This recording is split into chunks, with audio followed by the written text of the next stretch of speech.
1절에서 29절 말씀입니다. 13일자 어제 말씀이네요. 자, 여러분 지금 이 11장까지는 사실상은 이렇게 나가면 안 돼요. 저 12장부터는 이렇게 끊어가지고 이렇게 그날 나가도 되지만 이거는 왜냐 하면은 12장부터는 아브라함 개인 이야기가 막 이렇게 길게 나오거든요. 근데 이거는 그야말로 이 세상의 창조와 그리고 그 인류 역사의 그 원역사에 압축된 내용이거든요.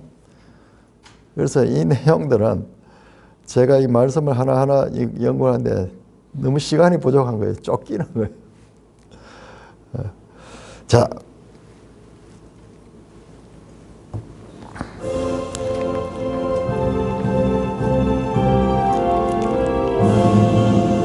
주님 우리의 마음을 여시어 말씀을 깨닫게 하옵소서.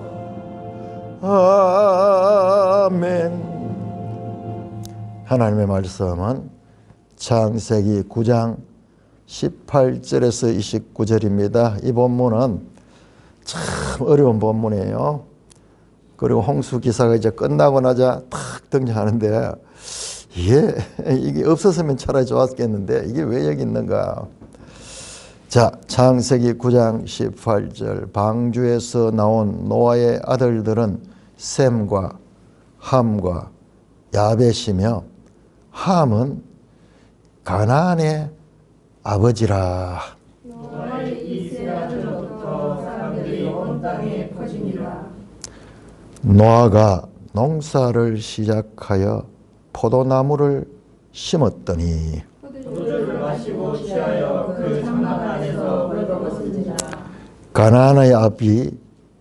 가나안의 아버지 함이 그의 아버지의 하체를 보고 밖으로 나가서 그의 두 형제에게 알림해. 셈과 야벳이 옷을 가져다가 자기들의 어깨에 메고 깃털을 쳐 들어가서 그들의 아버지의 하체를 덮었으며 그들의 얼굴을 돌이키고 그들의 아버지의 하체를 보지 아니하였더라. 자, 이 장면이 먼저 하나 탁 나오고요. 그 다음에 24절 노아가 술이 깨어 그의 작은 아들이 자기에게 행한 일을 알고 이르되 가나안은 저주를 받아 그의 형제의 종들의 종이 되기를 나는 알았고 또 이르되 셈의 하나님 여호와를 찬송하리로다. 가나안은 셈의 종이 되고 하나님이 야벳을 창대하게 하사 셈의 장막에 거하게 하시고 가나안은 그의 종이 되게 하시기를 원하노라 하였더라. 자, 거기까지만 보겠습니다.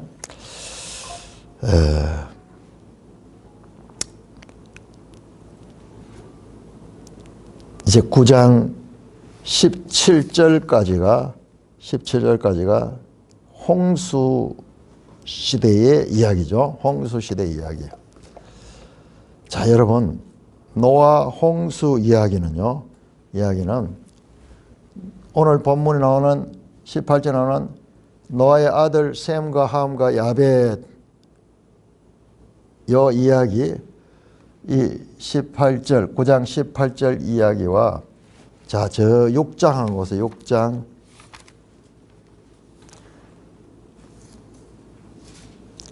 9절 10절 보시면은 이것이 노아의 족본이라. 노아는 의인이요 당대의 완전한 자라. 그는 하나님과 동행했으며 그의 세 아들 낳았으니 셈과 함과 야벳이라. 노아와 세 아들 이야기. 여기 이제 노아의 족본이라 그러면서 이것이 이제 족보가 다 10개 나온다 그랬죠. 10개. 창세기 전체에서 10개째에 이것이 세 번째입니다. 세 번째. 바로 요 앞에 뭐가 있느냐. 5장 보시면 5장 1절 보면 아담의 계보를 적은 책이다. 아담의 계보하기. 이게 톨레도트입니다. 족보, 계보 같은 말이에요. 창세기에는 10개의 톨레도트가 있다. 이거는 뭐 어떤 데는 내력이라고 번역했고 어떤 데는 계보라고 번역했고 어떤 데는 족보라고 번역이 되고 그래서 우리말에서는 이 통일성을 찾기가 힘든데 그래서 내가 계속 톨레도트라고 하는 거예요. 매일 성경에도 그렇게 해놨습니다. 톨레도트 중요한 겁니다. 그러니까 노아의 톨레도트가 6장 9절에 시작해서 이제 오늘 읽었던 9장 18절에서 탁 이렇게 그러니까 노아와 세 아들 이야기, 노아와 세 아들 셈과 함과 야벳, 셈과 함과 요 두 개가 나오고 그 안에 홍수 이야기가 들어있는 거예요. 일종의 뭡니까? 교차 대꾸죠. 인크루저죠. 시작과 끝이 딱 일치하고 그 시작과 끝 안에 홍수 이야기가 들어있는 거예요. 그래서 성경 이야기를 이 보면은요. 그냥 보면은 그냥 뭐 이야기들 뭐 했던 이야기 또 하는 것 같지만은 정교한 구조를 가지고 있다. 정교한 구조를 가지고 있다. 자, 그런데 오늘 이 이야기는 너무 이해하기 어려운 이야기입니다. 19절은 노아의 이 세 아들로부터 사람들이 온 땅에 번져. 그래 노아 이야기는 이제 끝이 나는 거예요. 노아는 이제 끝이 나고 이제 세 아들 이야기로 이제 나옵니다. 그래서 10장을 보시면은 10장은 보세요. 노아의 아들 셈과 함과 야벳의 족보는 이러하니라. 여기 다시 톨레도트가 나오는 거예요. 노아의 아들 셈과 함과 야벳의 족보는 이러하니라. 이제 10장 전체가 셈과 함과 야벳의 족보들이 나오는 거예요. 이렇게 계속 처음에는 온 지구의 족보, 지구의 내력, 그 다음에 두 번째는 아담의 족보, 세 번째는 노아의 족보, 그 다음에 네 번째는 노아의 아들 셈과 함과 야벳의 족보. 야, 다섯 번째는 가면요. 다섯 번째는 데라의 족보 그러면서 데라, 아브라함의 아버지요. 그 족보로 나오는 거야. 그래서 이제 11장까지의 족보가 5개가 있고 12장부터 또 마지막 50장까지 5개의 족보가 있고 그래서 창세기는 10개의 족보로 구성되어 있다. 자, 노아의 이 세 아들로부터 사람들이 온 땅에 퍼지니라. 19절이죠. 그는 홍수 이후에 새 출발하는 거예요. 이 세상에. 홍수 이후에 마치 하나님이 처음 창조했듯이 새 출발하는 거예요. 새로운 아담이 노아가 되는 거죠. 노아가. 그래서 온 땅에 사람들이 이제 아무도 없습니다. 딱 노아의 이 가족들밖에 없어요. 그래서 이제 오늘 우리 인류는 오늘 우리는요 아담의 후손이지만은 그러나 그 가장 가깝게는 노아로 연결이 된 거예요. 노아로. 그 이전 사람들은 다 홍수로 썰어버리고 이제 새 출발했는 거죠. 셈과 함과 야벳. 야, 뭐 어떻게 세계 역사를 이렇게 뭐 단순하게 성경은 이야기하는가? 여러분 놀랍게도요. 이런 역사나 지리를 공부해 보면 이게 맞아요. 그게 너무 안타까운 거예요. 이런 걸 성도들이 잘 모르면은 이런 걸 알면은 성경에 대한 믿음이 얼마나 더 돈독해질 텐데. 자, 노아가 농사를 지었다. 이제 노아가 농사를 지었습니다. 그러니까는 우리가 이 최초의 농사를 지은 사람은 누구면 가인이었잖아요. 가인. 아벨은 목축을 했고 가인은 농사를 지어 가지고 뭐 거기 나오는데 그게 농업이고 목축이 좋고 이 이야기가 아니에요. 이 이야기 아니에요. 노아도 농사를 지었습니다. 원어를 보면은 밭을 갈았다. 그래서 포도나무를 심어서 그리고 이제 이야기 전개가 엄청 빨리 전개됩니다. 포도나무 심었는데 이제 열매가 많이 달려가지고 포도주 해가지고 술 마시고 취했는 거야. 그 이야기 나오는 거예요. 포도주를 마시고 취하여 그 장막 안에서 벌거벗고 이제 잤던 모양이에요. 팍 포도주를 많이 취했던 거예요. 많은 사람들은 이 노아가 타락했다 그렇게 보는데 여러분 성경에요. 성경에 이 노아 시대의 율법에서 포도주를 먹지 마라 하는 그런 법이 없어요. 여러분 포도주는 성경에 보면은 제사 드릴 때도 사용되고요. 사람을 기쁘게 하는 것이고 유익한 것으로 많이 표현되어 있습니다. 그런데 잠언에 가면은 이 과음하는 거에 대해 가지고는 그렇게 왕이 포도주를 마시고 재판을 하면 안 된다. 이제 판단력이 좀 흐려질 수 있으니까는 그런 주의가 있지. 이 포도주는 그리고 특히 우리하고 달리 이스라엘은 우리처럼 이렇게 물이 풍부하지 못해 가지고 포도를 음료로 많이 마셔요. 그러니까 이스라엘은 저게 없대요.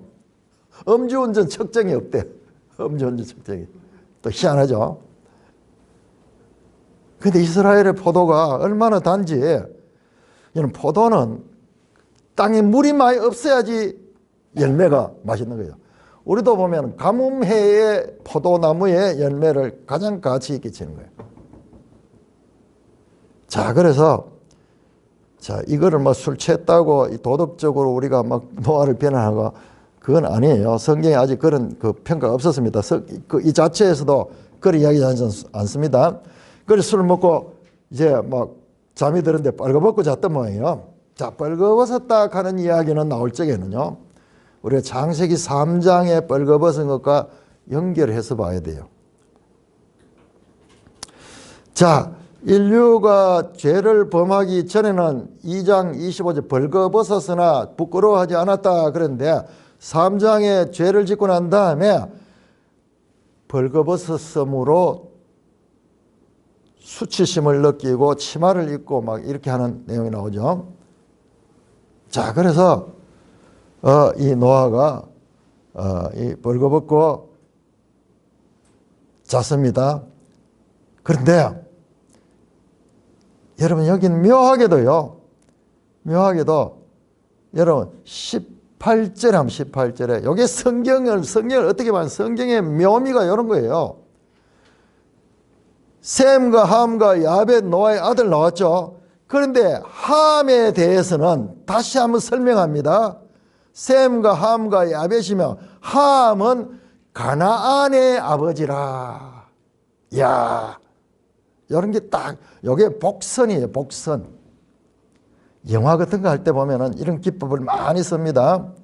영화는 그 짧은 시간에 한 장면 속에 엄청난 메시지가 들어있어요. 우리가 이걸 글로 쓰려고 하면 막 풀어가지고 두껍게 써야 되지만은 영화는요, 그 장면 하나에다가 이 의도를 숨겨놓는데 그것을 복선이라고 해요. 복선. 딱 가나안의 아버지다 하는 말이 하나 딱 들어가면서, 자, 이번에도 22절에 보면 함이 아버지의 하체를 보고 한데 그 함을 뭐라고 하냐? 가나안의 아버지 함이라고 딱 이야기해요. 가나안의 아버지 함. 그냥 함이 아니고. 그래서 함이 아버지의 하체를 벗고 밖으로 나가서 그의 두 형제에게 알렸다. 그의 두 형제 셈과 야벳에게 아버지가 벌거벗은 모습을 보고 뭐 얼레리 꼴레리 캤는지 뭐 캤는지는 설명 없어요. 성경에. 그냥 나가서 두 형제에게 말했다. 아버지가 지금 벌거벗고 잔다. 그러면서 말했던 것 같아요. 자, 그런데 하체를 보고 나갔다가 보다 라아 하는 단어인데 여기에요. 창세기 3장 6절에 뱀이 와서 하와에게 탁 네 눈이 밝아 하나님같이 되리라 그 이야기를 듣고요. 딱 그 나무 열매를 보니 탐스럽기도 하고 이 먹음직하고 그리고 지혜롭게 할 만한 거고 딱 볼 때 그 마음에 쫙 죄가 쫙 타고 돌았잖아요. 지금 여기도 딱 받는 거예요. 보고 나가서 두 형제에게 알렸다. 뭔가 너무 짤막해 가지고 뭐 어떻게 알린지도 모르고 아버지를 옷을 덮어주자고 알렸는지 뭐라 했는지 말도 없어요. 그러니까 어마어마 함축된 메시지인 거예요. 자, 그런데 다른 두 형제의 행동을 보면은 이 함의 가나안의 아버지의 행동이 조금 이해가 돼요. 왜냐 그러면은 23절 셈과 야벳이 옷을 가져다가 함은 그 하체를 보고 그냥 내버려두고 오히려 형제들에게 막 아버지의 부끄러움을 그렇게 고자질하는 것 같은데, 셈과 야벳 요 두 형제는 옷을 가져다가 왜 가졌을까요? 아버지에게 그 하체를 덮어주려고 옷을 가져다가 자기들의 어깨에 메고, 요 장면을 자세를 아주 상세하게 해요. 어깨에 메고 뒷걸음쳐 들어가서 그들의 아버지의 하체를 덮었으며 그들의 얼굴을 돌이키고 그들의 아버지의 하체를 어떻게 로라 보지 않았다. 함은 하체를 보았고 이 셈과 야벳은 끝까지 보지 않았어요. 보지 않으려고 들어갈 때부터 뒷걸음치가 들어가고 그 다음에 하체를 덮어주고 나올 때도 얼굴을 돌이키고 아버지의 하체를 보지 않았다. 그리고 여기서 핵심은요, 함은 본 자고 그 다음에 셈과 야벳은 보지 않았습니다. 보지 않았습니다. 창세기 1장에서 3장 이 내용들은 그 같은 그 한 계열 안에 들어있거든요. 원역사 안에 들어있는데, 그렇게 보면은 보고 범죄했던 자와 그 다음에 결코 보지 않고 그 아버지의 이 하체라는 것은요, 벌거벗었다 하는 뜻이에요. 그것을 덮었다. 뭐 여기에 대해서 무슨 해석이 막 복잡해요. 뭐 아버지의 이 보고 뭐 여기에서 뭐 동성연애를 했다 뭐 그런 식으로도 뭐 해석해가지고 과잉 해석하는데 그렇지 않습니다. 자, 그 다음에 보세요. 근데 요 짤막한 형제들 간의 행동, 보고 알린 자와 보지 않으려고 노력해서 그 아버지 하체를 덮어준 자들, 결과적으로 보지 않은 자들, 이 행위를 24절에 노아가 술이 깨어 그의 작은 아들이 자기의 행한 일을 알았다. 요게 작은 아들은 요 함을 가리키는 것 같아요. 함, 그 셈과 야벳은 참 아버지의 그 수치를 가리는 역할을 했지만은 이 함은 자기에게 벗은 것을 보고 뿐만 아니라 형제들에게 막 알리면서 아버지의 수치를 덮어주지 않고 그렇게 떠버리는 그와 같은 거, 뭔가 우리 사람들 가운데서도 우리 그리스도인들은 남의 허물이나 이런 것을 덮어줘야 되지, 남의 허물을 막 입만 열면은 우리도 모르게 해요. 저도 많이 그래요. 우리가 무장해제돼서만 나도 모르게 입을 열면은 누구 흉을 보고 있는 거야. 누구 흉을 보는 거야. 이거는요, 우리 성도들의 삶에서는 참으로 주의해야 돼요. 그래서 자꾸 훈련해야 돼요. 근데 그냥 내버려 놔두면 우리는 본능적으로 그런 거를 즐기는 거예요. 즐기는 거예요. 자, 그래서 노아가요, 놀랍게도 복과 저주를 내는데, 이에 이르되 가나안은 저주를 받아 그 형제의 종의 종들이 되기를 원하노라. 함이 그랬는데, 그런데 저주를 누가 받냐? 가나안이 저주를 받는다. 이게 난제예요. 이게 무슨 이런 말이 있는가? 그 다음에 저주를 받아 어떻게 되냐? 그의 형제의 종들의 종이 되기를 원해요. 종들의 종은요, 가장 천한 종, 종도 계급 있잖아요. 종도 집안에서 요셉 같은 종은 집안에서 총무 일을 맡아가지고 그렇게 했잖아요. 그런데 정말 바깥에 나가가지고 땡빛에서 일만 하고 막 그런 종들 있잖아요. 그 종들에서도 종들 중에 가장 천한 종이 될 것이다. 그렇게 저주를 퍼붓습니다. 또 이르되 셈의 하나님 여호와를 찬송하라. 잘 봐야 됩니다. 자, 셈을 찬송하는 것이 아니고 여기 찬송은요, 우리 번역이 좀 아쉬워요. 복이에요. 복. 브레스. 복과 저주입니다. 저주. 많이 나오죠? 복과 저주. 야, 신명기 28장에 순종하면은 복을 받고 불순종하면 저주를 받는 그 단어예요. 그 단어. 복되도다 셈의 하나님 여호와여, 그 말이에요.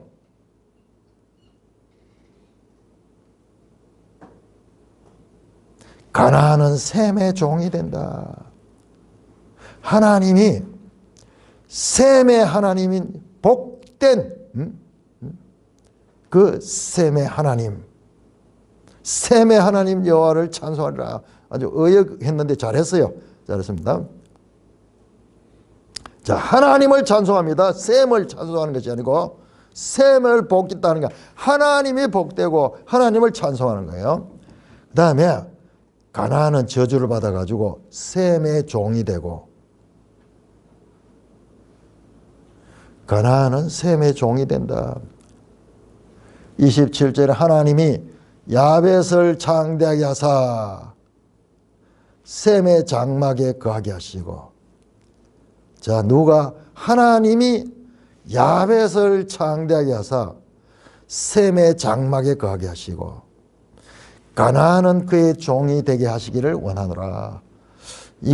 그는요, 여기서는 야벳이 야벳. 야벳이 셈의 장막에 거하고 가나안은 그의 종이 되게 하시기를 원하노라. 아마 가나안은 야벳의 종이 되게 하시기를 원하노라.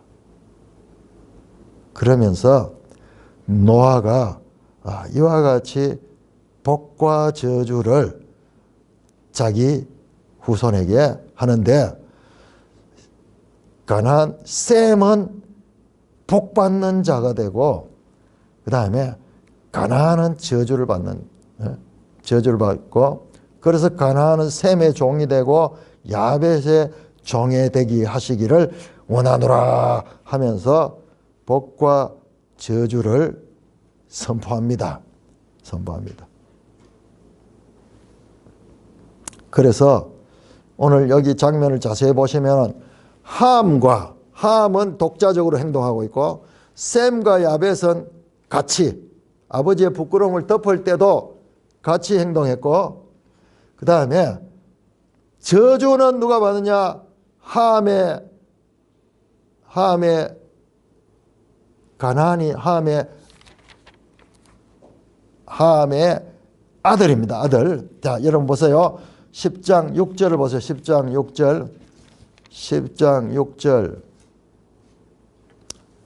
6절 같이 읽습니다. 시작. 함의 아들은 구스와 미스라임과 붓과 가나안이요. 그러니까 함의 아들 4명 가운데서 넷째예요. 그러니까 그러면 함이 오랫동안 살았는데 4명밖에 아들 안 낳았을까? 여러분, 그게 아니에요. 성경은요, 의미 있는 이름들을 기록한 거예요. 의미 있는 이름들을. 그 이름을 다 기록해버리면은 여기에 뭐 설정이 없어. 자, 그래서 함의 첫째 아들도 아니고 독자도 아니고 넷째 아들이야. 넷째 아들. 근데 가나안은 저주를 받습니다. 난데없이 함이 잘못했으면은 함이 죄를 받아야 되는데 가나안이 저주를 받고, 가나안은 셈의 종도 되고 그 다음에 야벳의 종도 되는 복과 저주 가운데 가나안은 저주를 받고 셈과 야벳은 사실상은요, 야벳보다도 셈이 복을 받아요. 야벳은 뭐냐 하면 셈의 장막에 붙어 있다가 그게 복을 받는 거예요. 셈 때문에 받는 거예요. 셈의 장막에 거하게 하시며 하나님이 야벳을 창대하게 하사 셈에게 가까이 하게 하는 거야. 그래서 야벳은 복을 받는 거예요. 복을 받는 겁니다. 자세히 보면은 끝에 가면은 이제 셈과 가나안 이야기로 마감을 하고 있습니다. 자, 우리 매일 성경 해석을 보면은 22절, 23절 그 해설을 보시면요. 자, 우리 노아가 지금까지 얼마나 믿음이 좋았고 노아가 훌륭한 인물이고 하나님의 은혜를 입고 참 여러 사람들 가운데 의로운 사람은 나왔는데 갑자기 노아의 조금 이 흐트러진 모습도 등장하고 이걸 성경은 죄라고 이야기하지 않습니다. 그리고 그 이야기로 촉발이 돼가지고 함은 속 빠져나가. 근데 함의 아들이 저주를 받는 그 내용이 이렇게 나옵니다.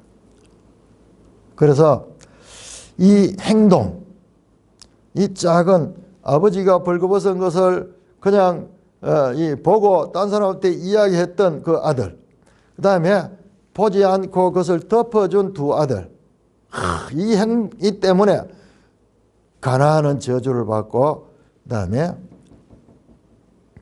셈과 야벳은 복을 받게 되고 특별히 26절에 셈의 하나님 여호와를 찬송하리라다. 하나님의 축복이 셈에 있는 거예요. 셈에. 그래서 가나안은 셈의 종이 되고 야벳도 셈의 장막에 거함으로써 복을 받는 거예요. 복만. 그래서 여기는 가나안과 셈의 복과 저주가 노아의 입으로 선포되면서 이제 노아 기사는 끝이 납니다. 끝이 납니다. 여러분, 그러면은 그 행동에서 우리가 그 이 세 아들의 행동에서 볼 수 있는 거는 제가 말씀드렸듯이 보닥하는 거.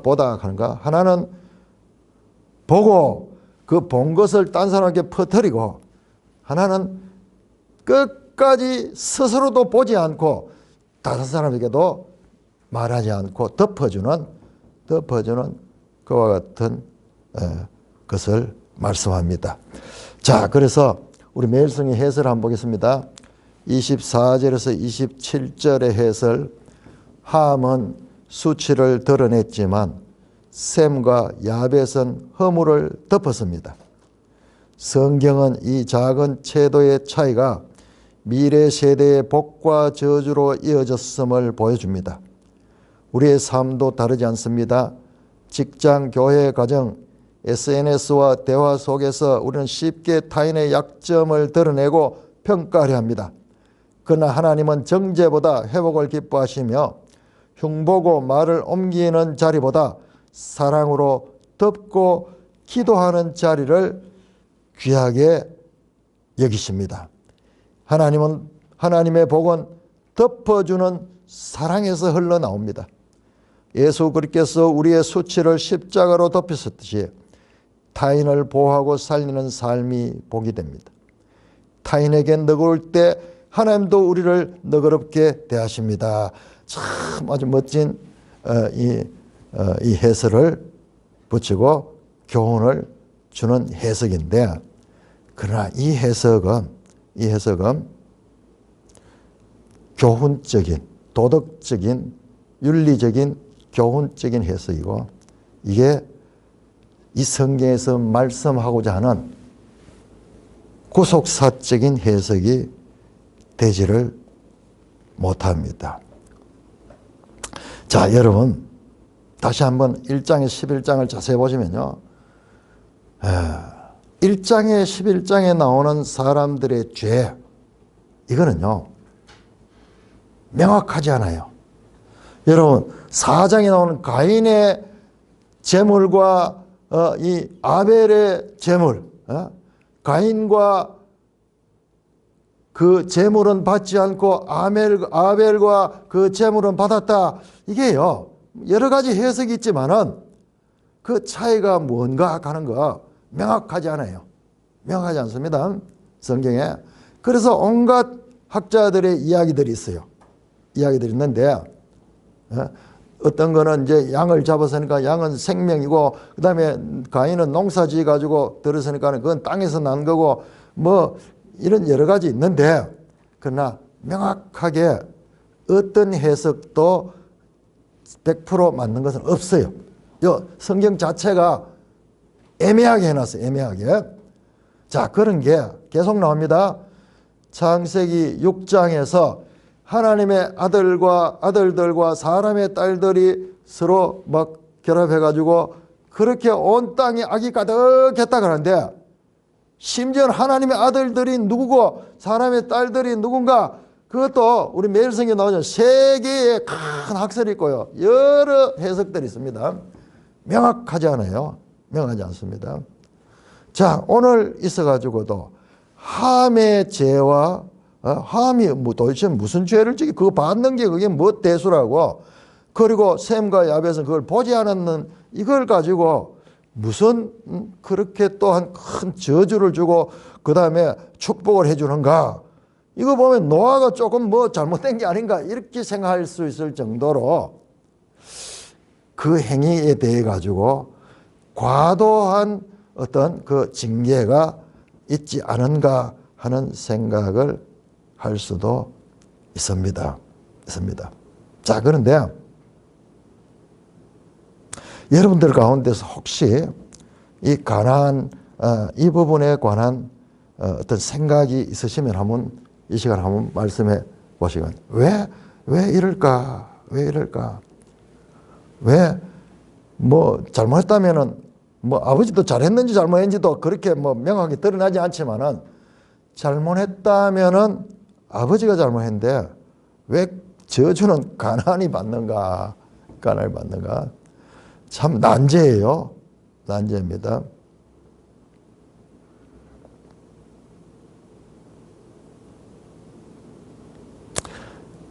쉽지 않죠?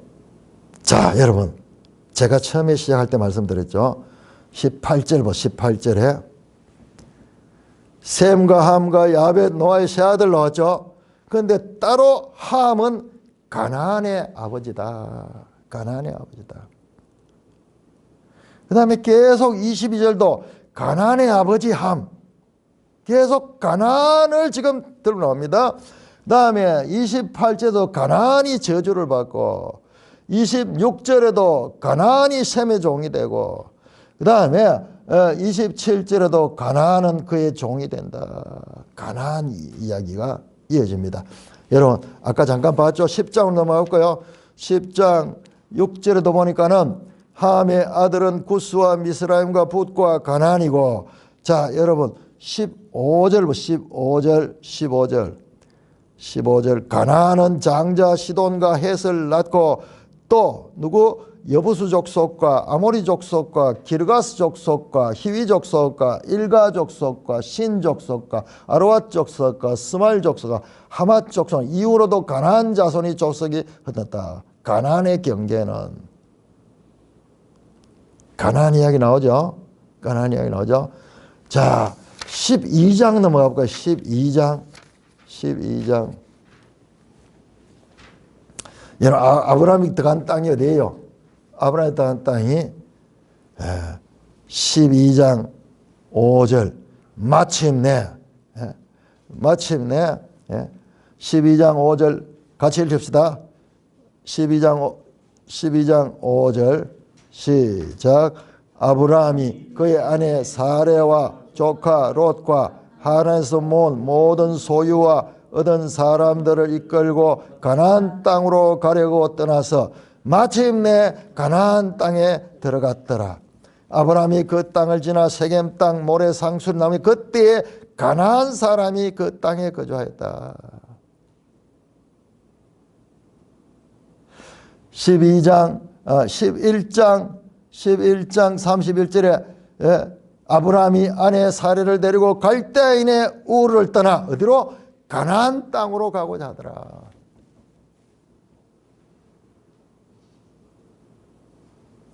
자, 이 노아 사건에서 이 가나안 땅은요, 가나안 땅은 앞으로 나오게 될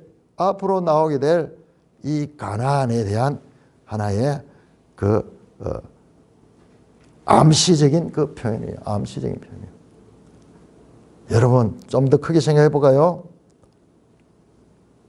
이 가나안 땅이 방금 나왔던 10장에 나왔던 그 가나안의 자손들 가운데 여부수 족속, 아모리 족속, 기르가스 족속, 히위 족속, 일가 족속, 신 족속에 관한 지금 여기 9족속이 나오는데 이 족속들 여기 유일하게요. 딴 사람들은 전부 이름만 나오는데 가나안에는 족속들 가면 족속이 나와요. 족속, 여부수 족속, 아모리 족속. 여보세요. 가나안은 장자 시돈과 헷을 낳고 이건 개인이잖아요. 개인. 그런데 여부수 족속, 아모리 족속, 기르가스 족속, 히위 족속, 일가 족속 뭡니까? 여호수아가 마침내 정복해야 될 그 가나안 7족속이 여기 포함되어 있어요. 뿐만 아니라 여러분 이스라엘 나라가 어디예요? 이 가나안 땅에 세워지잖아요. 가나안 땅에 세워지잖아요. 뭐예요? 그 가나안 땅에서 바로 이 왕들이 세워지죠. 다윗이 통치했던 땅이 가나안 땅이잖아요. 그 다음에 열왕들이 통치했던 땅이 전부 가나안 땅이에요. 마침내 시드기야 왕 때 가나안 땅에서 추방되잖아요. 70년 후에 에스라 느헤미야 시대에 가나안 땅으로 다시 추방됐다 돌아오는 이야기잖아요. 여러분 구약 성경 전체 아니 신약 성경 복음서에 나오는 예수님이 다녔던 땅들이 다 가나안 땅이에요. 가나안 땅. 그러므로 여기에서 이 가나안에 관한 이야기는요. 가나안에 관한 이야기는 장차 등장할 이 성경에 이어지는 모든 내용에 대한 암시가 여기에 들어 있습니다. 가나안은 셈의 종이 돼. 그래서 그 말씀대로 셈이 뭡니까? 바로 이스라엘의 조상이잖아요. 이스라엘 조상이죠. 자, 여러분 셈이 누군가 한번 볼까요? 10장 2절 10장 2절 21절 10장 21절 셈은 에벨 온 자손의 족상이요 야벳의 형이라. 그에게도 자녀가 출생했다. 셈의 아들은 알람과 아수르와 아르박삭과 룻과 아람이여 쭉 나오죠. 우리가 잘 모르는 사람들 이름이죠. 잘 모르는 사람들 이름이 나옵니다. 이 에벨카는 이 에벨 온 자손의 조상 가운데 이 에벨카는 말에서 히브리카는 말이 여기서 나와요. 히브리 이스라엘을 히브리라고 히브리 족속 그러거든요. 히브리 족속. 그런데 여기에 나오는 셈의 자손들은 너무 오래된 자손이 이 사람들이 돼가지고 우리가 잘 몰라요. 자, 그런데 셈의 족보는 한 번 더 나옵니다. 11장 10절을 보세요. 11장 10절. 자, 11장 10절 보면 셈의 족보는 이러하라 그러면서 다시 셈의 족보 쫙 나오는데 앞에서 안 나왔던 내용이 나와요. 24절 보시면 26절 24절 보면 나홀은 29세에 데라를 낳았고 데라를 낳은 후 190년쯤 자녀를 낳았으면 데라는 70세에 아브라함과 나홀과 하란을 낳았다. 데라의 족보는 이나니 데라는 아브라함과 나홀과 하란을 낳았다. 자, 여러분 데라라는 인물이 나오고 데라의 아들에서 아브라함과 나홀과 하란이 나와요. 마치 노아의 아들에서 셈과 함과 야벳이 나오듯이 데라의 아들에서 누가 나오느냐? 아브라함과 나홀과 하란이 나고 그 다음에 이야기는 아브라함 이야기로 12장에 이제 넘어갑니다. 12장부터는 아브라함 이야기예요. 아브라함 이야기. 자, 그러니까는 다시 9장으로 돌아가서요. 지금 이 내용이요. 이 내용이 우리는 여기에 매몰돼 가지고 지금 제가 이야기했잖아요. 이 11장까지 내용은 어마어마한 함축된 메시지다. 함축된 메시지다. 그래서 조금 모호해. 자, 여기도 그들의 행위에 비해서 과잉 징계를 받는 거잖아요. 노아가 그리고 얘가 어떻게 자기 손자를 막 저주를 하고 이렇게 할 수 있어요. 그런데 그건 우리 인간적인 생각이고, 지금 이 이야기는 앞으로 전개될 하나님의 구속사 전체가 여기에 들어있는 거예요. 그래서 가나안은 말씀드렸죠. 이 가나안은 장차 이스라엘 백성들이 들어가서 차지해야 될 그 땅에 대한 것이 되고, 그 다음에 이후로 예수님 시대까지 전부 이 가나안 땅의 이야기예요. 가나안 땅의 이야기입니다. 배경이. 자, 그러면은 이 셈은 셈의 하나님을 찬송하라. 26절 하죠. 셈의 하나님 여호와를 찬송하라.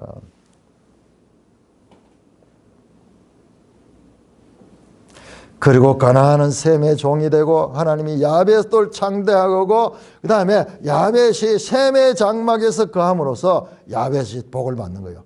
복의 원천이 셈이에요. 셈. 여러분, 셈이 누구예요? 셈의 후손이 바로 누구냐? 왔듯이 아브라함으로 이어지고 이삭, 야곱, 마침내 이스라엘 이야기입니다. 예수님도 셈의 후손으로 이 땅에 오셨습니다. 셈의 후손으로. 아브라함보다는 훨씬 그 조상이 되는 이야기. 그러므로 여기서 나오는 가나안은 성경 전체의 땅에 관한 이야기로 연결이 되고, 그 다음에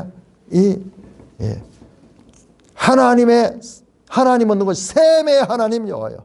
이 셈 속에 하나님이 셈족을 택해서 구체적으로 역사 가운데 이스라엘 나라를 통해 가지고 애굽에서 그들을 구해내 가지고 어떻게 합니까? 언약을 맺고, 시내산 언약을 맺고 그들을 하나님의 나라의 모형으로 삼았죠. 모형 삼고, 그래서 다윗도 이 셈족이고, 그 다음에 그 왕들도 다 셈의 후손들이에요. 히브리 민족, 예수님까지 12 제자들까지 다 여기에 연결이 됩니다. 이제 이 이야기는 단순한 본문 안에서 머무는 이야기가 아니라 이 노아의 하나의 복과 저주는 성경 전체로 뻗어나가는 그 이야기의 이 배경이 되는 하나님의 구속사, 즉 성경 전체의 스토리가 이 속에 지금 딱 숨어 있다가 이게 삭인하고, 그 다음에 줄기가 생기고 가지가 생기고 점점점 커져가는 이야기가 성경 전체의 이야기다. 교회 시대 전까지의 그 이야기입니다. 이제 교회 시대가 오면은 이제 다시 여기에 머무르지 않고 온 세상으로 나가듯이, 지금 이 이야기는 그 이스라엘에 관한 그 영토와 거기에 이 하나님의 택한 종으로 일하게 될 그 셈족, 즉 아브라함의 후손에 관한 이야기로 지금 이야기가 이 속에 암시되어 있습니다. 그래서 창세기 1장에서 11장까지의 내용은 고농축과 같은 내용이에요. 그런데 그거를 이야기 비슷하게 이렇게 풀어놨는데 이 속에 엄청난 내용들이 함축되어 있다. 자, 그러면은 왜 이 함이 잘못했는데 가나안이 저주를 받았을까? 이것도 아주 숙제가 되겠죠. 이거는 풀어지지 않죠. 결과적으로는 보니까 이 가나안 이야기가 단순한 한 개인 이야기가 아니라 성경 전체의 배경이 되는 이야기고, 자, 그렇다면 자, 에레미야 31장 우리 한번 찾아보세요. 에레미야 31장.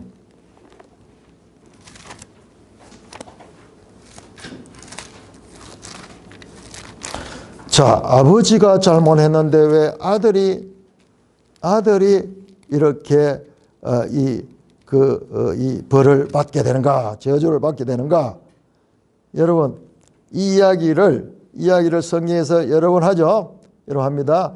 자, 에레미야 31장 29절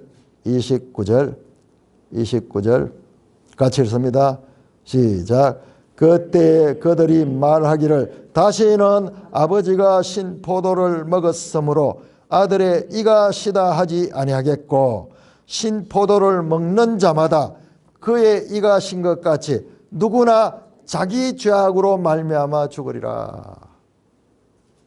여러분, 이 말은 보세요. 그때에 그렇게 되는 거예요. 다시는 그렇게 되지 않는다. 이 말은 지금까지 그래왔다는 이야기잖아요.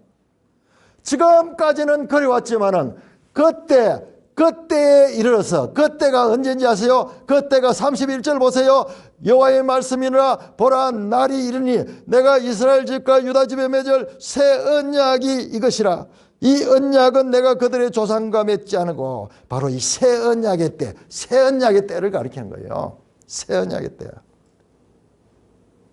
여러분, 38절도 보세요. 보라, 날이 이르니, 보라, 날이 이르니, 보라, 날이 이르니. 27절은 나오네요. 27절까지. 보라, 날이 이르니. 언제? 메시아가 올 그때, 새 언약의 시대에는 이와 같이 아비의 죄를 자식이 묻지 않는 그런 시대가 오는데, 그러나 이때까지는 이와 같은 아비의 죄가 아들에게까지 이어졌다는 겁니다. 이어졌다는 것입니다. 자, 같은 시기에 선지자 에스겔 18장을 볼까요? 에스겔 18장.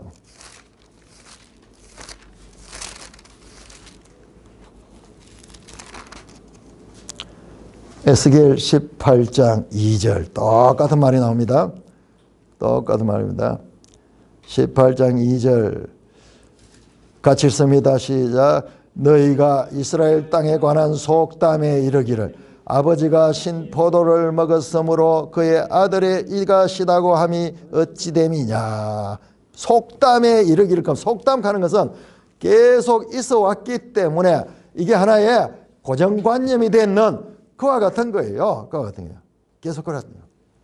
그런데 3절에 하나님께서 새로운 일을 하십니다. 내가 나의 삶을 두고 맹세하니 너희가 이스라엘 가운데 다시는 이 속담을 쓰지 못하게 할 것이다.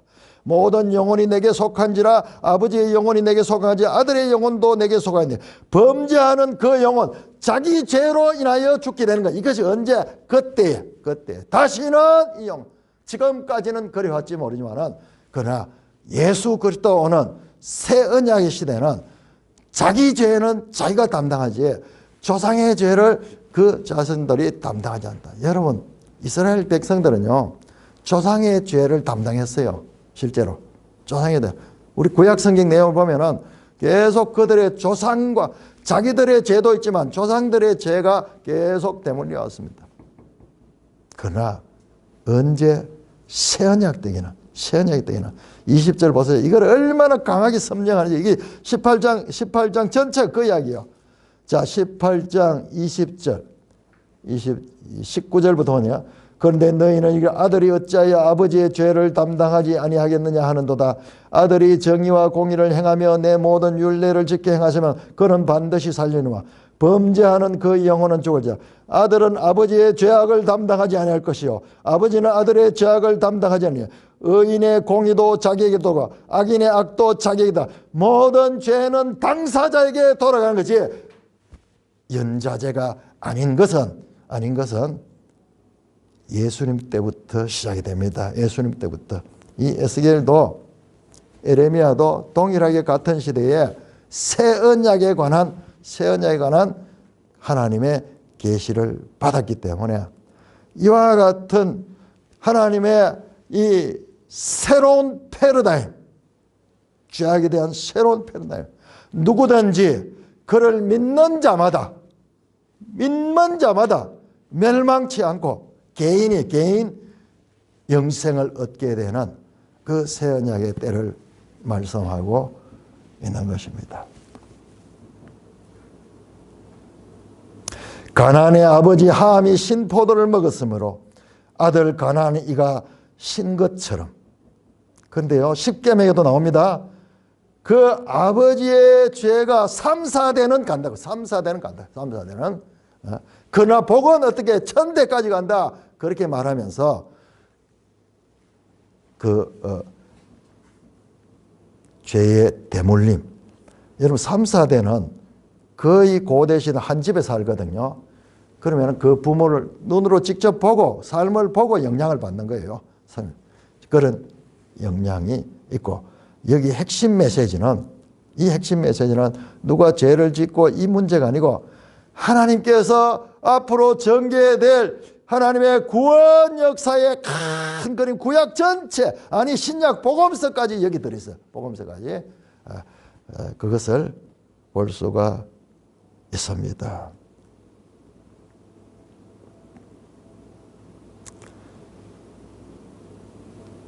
야벳 족속이 어디냐? 그러면 야벳 족속이, 자, 우리 지도 한번 볼까요? 지도 94쪽. 자, 우리 10장을 이제 읽기 전에 10장도요. 너무너무 중요하거든요. 여기 10장에 이제 70나라가 나오는데 이걸 우리는 막 그냥 넘어가지만요. 그게 여기 다 나오는 거예요. 94쪽을 보시면은 94쪽. 자, 보세요. 앞에 초록색 함, 그 다음에 노란색 셈, 그 다음에 위에 붉은색 야벳. 자, 이 내용을 자세히 보면은 이와 같이 연결이 되고, 셈의 하나님을 찬송하려다. 야벳은 셈의 장막에 있어서 복을 받는데, 이게 어디냐? 이게 바로 사도 바울이 복음을 전했던 유럽 이쪽이 기독교의 중심지가 되잖아요. 초대교회 여기가 중심지가 돼요. 복음이 이 서방으로 그렇게 전개되고 바울이 전도한 곳이, 자, 저 뒤로 가봅시다.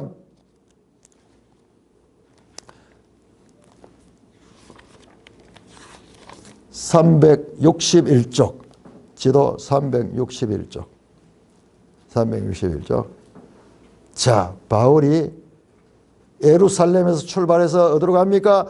저 터키 소아시아를 지나가지고 그 다음에 거기 드로에서 배를 타고 저 마게도냐 빌립보까지 들어가서 그 다음에 그 베레아를 거쳐가지고 아덴을 거쳐가지고 고린도를 거쳐가지고, 이게 신약 성경의 배경이잖아요. 교회들이잖아요. 교회들 다. 야벳들이 바로 이와 같은 셈과 함께 있으므로, 그 장막에 있으므로 복을 받고, 셈의 하나님 여호와를 찬송하리로다. 셈의 하나님 여호와. 그러니까 셈은 하나님의 그 백성들로서 택함을 받고 구원 역사의 주도적인 역할을 하지만은, 그러나 이 노아가 실패한 것처럼 이 혈통으로는 완성은 되지 않죠. 마침내 이 셈의 혈통 가운데서, 혈통은 아주 예수님은 이 가게 가운데서 예수 그리스도가 오십니다. 예수 그리스도 오셔서 그들을 구원합니다. 자, 우리 누가복음 한번 볼까요? 누가복음 3장.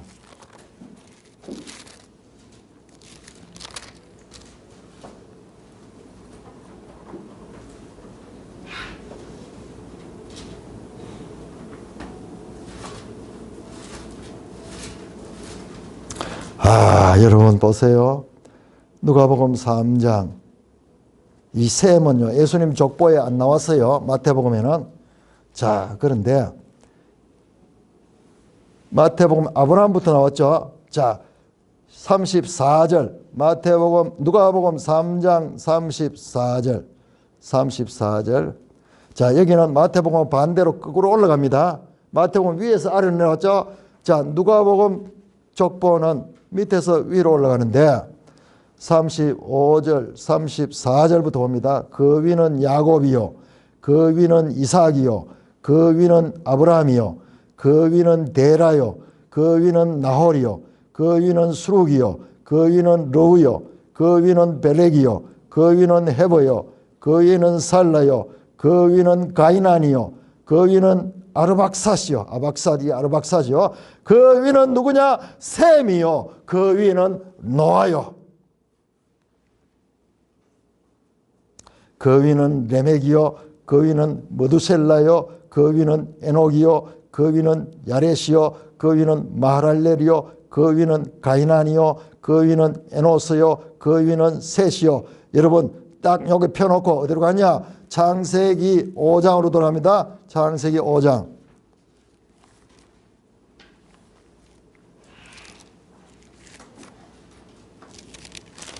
창세기 5장에 5장 3절부터 아담, 셋, 에노스, 게난, 마하랄렐, 야렛, 에녹, 머두셀라, 라멕, 노아. 창세기 5장의 요족보가 여기 나오는 거예요. 자, 여기 나오는 거예요. 자, 노아부터 시작해가지고는 창세기 5장입니다. 셈 위에 노아죠. 노아는 어떻습니까? 셈은 노아의 아들 셈과 함과 야벳 가운데서 누구로? 셈으로 구원의 계보가 이어지는 겁니다.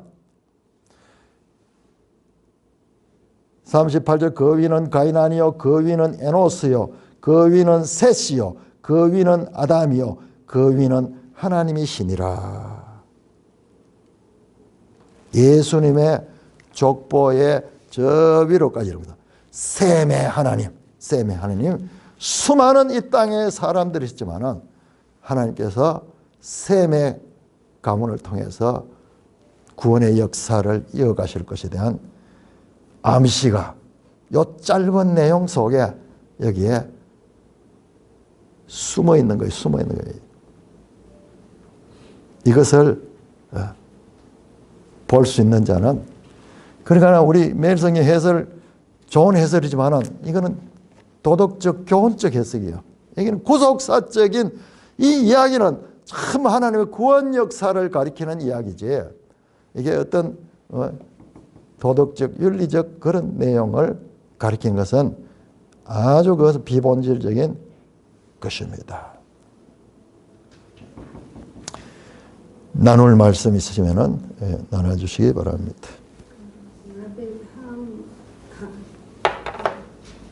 셈과 함과 야벳인데 함